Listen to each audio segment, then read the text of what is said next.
Remember when people on the right, say nothing can be done about the kind of carnage we have seen this weekend, or that the problem of gun violence, of mass shootings, is some mysterious, unsolvable, unresolvable problem? They're lying to you.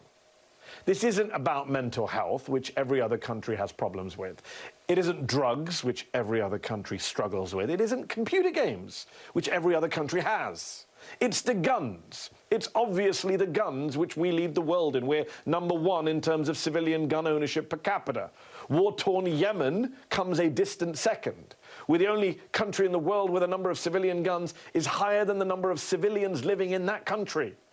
So when you recognize the undeniable reality that it's the guns, then you can also recognize that one group of people, the Republican Party and their backers over at the NRA and Fox, one group of people is responsible politically and morally for these ongoing gun massacres, the ongoing killing of our kids.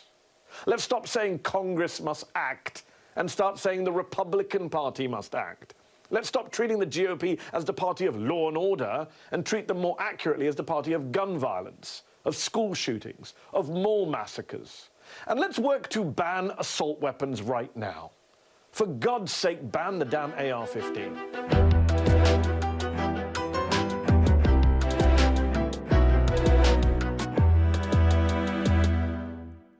I agree with every word he just said. Ban the damn AR-15s. And yes, it is the Republicans who are responsible for the mass shooting after mass shooting because of their deliberate decision to block all gun legislation from being passed due to their allegiance to the NRA. My concern, however, is that this passionate speech from Mehdi Hasan and similar speeches we have heard from Democratic lawmakers in Congress and political activists is that the people who need to hear the speeches aren't listening.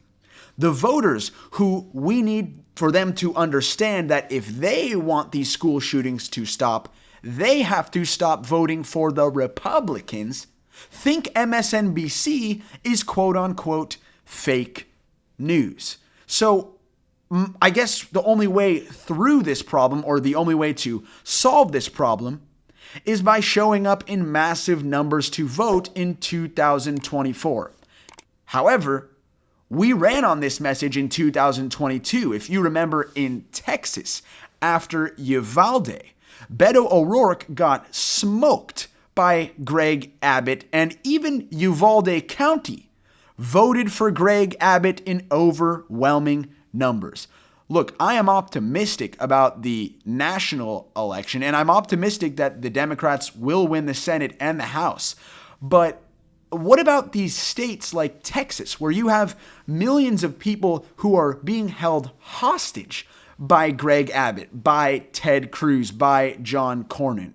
What are they supposed to do other than leave the state? Some of them can't afford to move out, so they are trapped there in these red states with endless gun violence and politicians who are encouraging more gun sales.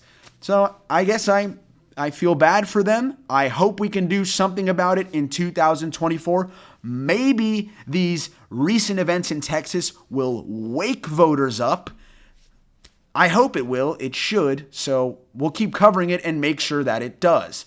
Thank you guys for watching, and I will continue to uncover the truth.